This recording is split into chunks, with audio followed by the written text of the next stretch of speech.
Hemos venido a Columbia University, una de las universidades más prestigiosas de New York y de Estados Unidos, y hemos conseguido contactar con una estudiante de un máster en Data Science, la cual nos va a compartir su experiencia, sus técnicas de estudio para superar toda esa presión que le mete una de las universidades más prestigiosas del mundo para aprender lo máximo en el menor tiempo posible y la experiencia y particularidades o curiosidades de estudiar aquí. Tenemos aquí a Shivani y lo primero que quiero preguntar es que nos cuente un poco sobre tu pasado y el que te ha traído aquí, el por qué decidiste estudiar en Columbia. Thank you for having me. I'm a master's student in applied analytics in Columbia University. Prior to this, I was working with Virtusa as a data science consultant.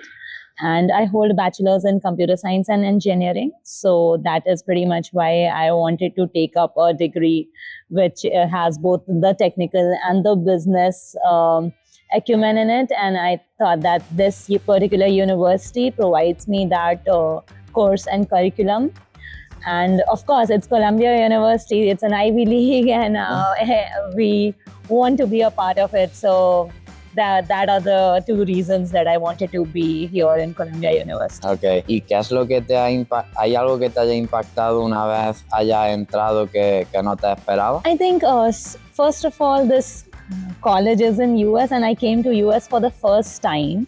And that too, New York has its own vibes, has its own diverse culture, and all the nooks and corners and the streets have their own story to tell. So it's not about just the university here, but also the whole of the place, the New York culture. So that was pretty new for me.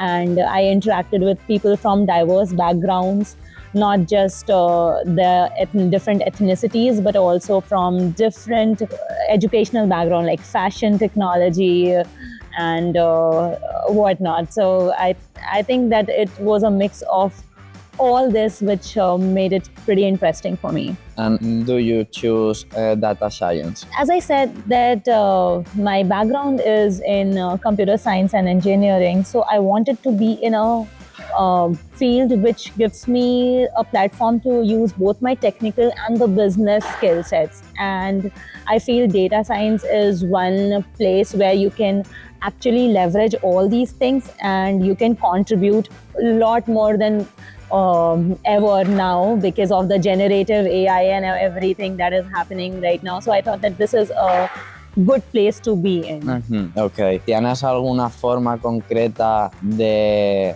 una técnica de estudio para aprender y superar todas las exigencias que te da Columbia University? I think time management is the key over here, because apart from the general curriculum that is almost common in all the universities, I feel that there are a lot of extracurricular activities that is going on here. And you have to be on top of networking when you have to search for your jobs also. So for all these factors, you have to manage your time well. And that is one thing that I'm realizing more than ever now. I'm trying the Pomodoro technique that was widely talked about, but I had never done that earlier. But I'm trying to do it now, 20 minutes of work, then 5 minutes of chill. So that is what I'm trying to do, and let's see how it goes. ¿Cómo llevas tú el balance entre los requerimientos académicos, tu vida de estudiante y otras actividades personales o hobbies? I think, as I mentioned, that I try to complete all my academic life in my weekdays, and I keep weekends just for my skill building, or if I have to interact with people around, if I have to network around here. So weekends are for that. I do not bring my assignments and my academic life into the weekend. I try to avoid that, and I try to complete it in the weekdays. And with the present curriculum, at least in the first semester, I'm able to do so. Let's see how it goes in the next semesters. Okay. ¿Y cómo es el ambiente universitario entre los propios estudiantes en Columbia? I think it has got a very collaborative environment. One of my experience has been participating in one entrepreneurship competition. I interacted with people from diverse backgrounds, and I went to the finals round of that. And yeah, all in all, I would say that there is a collaborative environment over there, and we try to gain the best of everyone and try to leverage that. So, for example, I bring the technical side of it. I'm good with programming and all. But if someone else has a lot of experience in marketing, then they can pitch in their ideas over there. And then that's a very collaborative environment, I would say. Can you describe how is the entrepreneurship competition? Yes, our idea was related to one of the problems that India is facing. It is related with the agricultural sector. We were trying to we were trying to build a product around there so that farmers can interact with each other and on a platform. It is more like a Facebook for farmers, but not just chit-chatting, but they would also get a lot of idea about the recent technologies and the organic farming tactics that is there. They would share those ideas. We were trying to create a platform. We are already working on that sector. And in this, we had to pitch our product in front of audience. And if the product was, if the judges liked it, then they would also proceed for the seed funding and for this product. Yeah, so Colombia promotes entrepreneurship on a large scale, I would say. ¿Y cuáles son tus objetivos personales y profesionales una vez termines de estudiar en Colombia? I think for the initial years after I graduate from Colombia, I would definitely see for a job in the data science field in which I'm already studying. Eventually, I want to see myself as an entrepreneur, and that is where I think my future goal is. I think that is not very, very clear in my head at present, but I would want to build some product related to AI and will leverage generative AI maybe, but that is not very sure that I clear in my head right now. So let's see how it goes. But I want to keep that side of my mind and that idea open in my head, so that whenever I get the opportunity, I can tap into that. Could you describe how is a normal day in your life like a Columbia student? I get up around 7 a.m. and I prepare my breakfast, and mostly I have my classes around 8 a.m. or 9.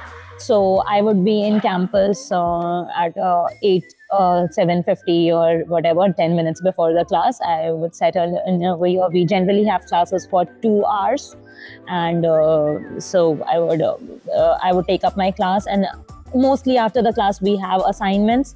So I try to complete the assignments after my class once, and that would take approximately 4 to 5 hours on an average. That is what, and then I apply in the internships and jobs, whatever is there. So that is 1 hour that I always keep aside every day.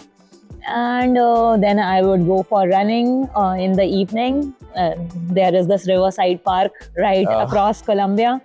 And after that, I would just chill around and make my dinner and sleep. And that is mostly my routine. The classes are not that difficult, I would say, but the assignments and maybe the quizzes are. So there is a right balance over there. And the professors are not at all strict. They are very friendly. So that gives you a freedom to talk to them and be very honest about how you are progressing. And they will always help you with your assignments. And if you want to talk to them about your future goals also, they are really available for all that. So it's a place where you can discuss all your activities around with the professor, and they would have you by your side, and they would not just push you away. ¿Cómo supera las situaciones de estrés tanto al nivel de épocas de exámenes o trabajos que tengas que entregar? I have recently started meditation. As I mentioned that one of my friend introduced me to meditation and I have recently started it.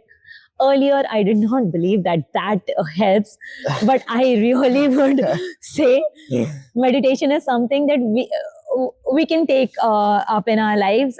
It's not just about handling stress, but I think that it makes your mind more clear when you are speaking and you have a very organized idea of thoughts. So meditation helps you in that also, and I am trying to do that. I'm trying to bring that in my life. ¿Qué consejo poco común pero valioso puedas dar a las personas para que puedan entrar en Columbia? I'll just tell about my journey first, how I did it. There is a competition, there is a common admissions test in India that is very much like GRE. So I had prepared for that, and I prepared on the similar grounds of our GRE, and I was able to score decent marks in GRE exam, and that is how I got this college. But the Columbia University also offers you seat without GRE score if you have good publications or good research papers or something unique that you have done. So my advice would be either focus on GRE and research papers, or do something that you really, really like, because that is what you can put in your SOPs, and that would make them be interested in your profile. It is not just the exams. It is also about pursuing your, say, for example, if you're really good in sports, so you can pursue that and you can go to a national level side, and nationals, you can play in nationals, and then you can put that in your SOP. And I think that counts a lot here. That is why we have people from different sectors, and people who have topped in chess, who have topped in basketball, who are very good with fashion. So a mixed variety, and that is why I would say that pursue whatever you think you are best in, and then you can put that in your SOP. And I think applications are a tedious process. I won't sugarcoat it. You have to write a lot, but you have to be very specific of whatever you are writing. You should pinpoint your achievements and skills very clearly. You need not beat around the bush. You can just have it in. So I had just 2 pages of SOP, not much. And since I hold experience of 4 years, so I was able to write about that also. But if you do not have experience, you can just have whatever the page limit is, but generally it is 1 page or so. And I don't think that I can advise more on that. I just prepared the SOP on those lines. ¿Y crees que con el tiempo, el esfuerzo y el dinero que conlleva entrar en Columbia merece la pena? I think I have very mixed thoughts around it. It is really costly. I would say all the Ivy Leagues are costly, so Columbia is no exception in that. But you have to be very clear about your goals and what exactly you want from Columbia. You have to be very clear in your head when you are here. As I mentioned, one aspect is people from diverse backgrounds are here. So everyone has different goals. And that is why even after it is so competitive, still the competition is just with your own self and whatever you want in your life. Maybe somebody is very much interested in job. So Columbia gives you that tag, I would say, that makes you a top candidate when you're applying for the jobs. But if someone has an entrepreneurship side and he wants to explore that, so he should not get carried away in this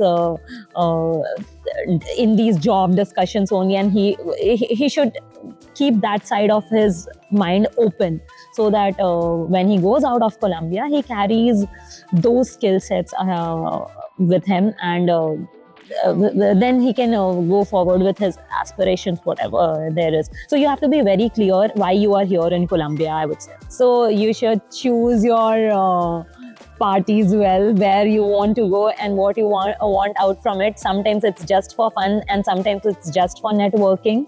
So you have to be very clear why you are there. And you have to know when you have to go out of the party.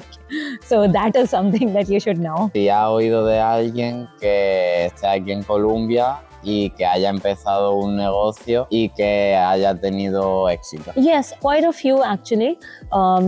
So there are a lot of folks in Columbia Business School that they had to prepare one medical equipment set for the CPRs that are there, and they also, I think they are in Series B funding. So that is one of the pitch that they had given in our fast pitch competition. Other than that, I don't. And there is also one of the project bulletin. So this is one app in which all the Columbia activities are posted, because we always have this FOMO that we'll miss on these activities if we don't keep a track of it.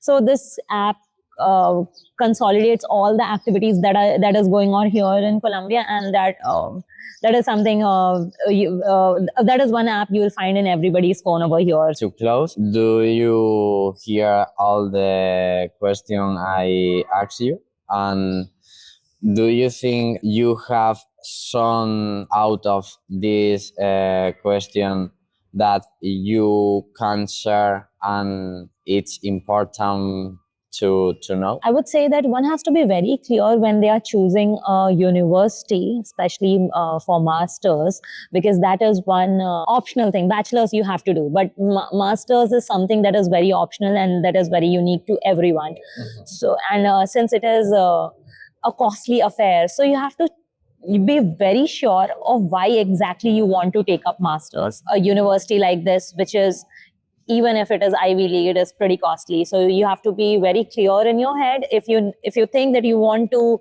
get into the professional side, and the jobs in US. So Columbia University gives you that tag, but again, your skill sets are really important. Even after the tag, you may not end at the place where you actually want to be. So the skill sets are really important, and you have to work on that. And that is what even I am doing, and I would advise everyone around me to do that. Fuera del ámbito académico, si pudiera hablar con Shivani de hace 5 años, ¿qué consejo le podrías dar? I think I would just say that whatever you are focusing on, Shivani, you should try to complete it. Don't jump from one place to another. And that is what I did while I was doing my bachelor's. I started Python programming, and then I switched to Java, and then I switched to C. Different, and I did not complete the project. So you should not do something of that sort.